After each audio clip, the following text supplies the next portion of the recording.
conversation by saying to each one, let me tell you what I think the biggest obstacle might very well turn out to be, and that is this.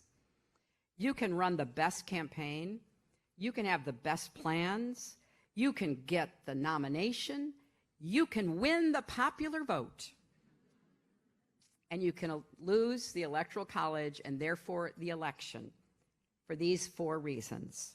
Number 1, voter suppression. We saw what happened in Georgia, where Stacey Abrams should be governor of that state.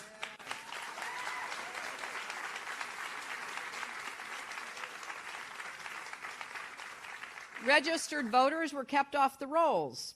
Their registrations just piled up in some back office with no intention to ever enroll them so that they could actually vote. We also saw what happened in 2016. Experts estimate that anywhere from 27,000 to 200,000 Wisconsin citizen voters, predominantly in Milwaukee, were turned away from the polls. That's a lot of potential voters. They showed up, but maybe they didn't have the correct form of identification. Maybe the name on their driver's license included a middle name or an initial that wasn't on their voter registration. But officials made every excuse in the book to prevent certain people from voting in that election.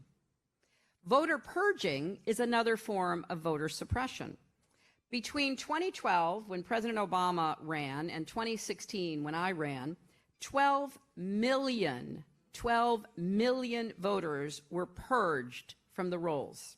They were purged in Wisconsin, in Michigan, in Ohio, in Florida, in other places, often using a system devised and paid for by Robert Mercer. And when you have a Republican-controlled state government, as we did in those states back in 2016, it's practically impossible. In fact, I'll say it is impossible to fight back, let alone to stop that very deliberate form of suppression.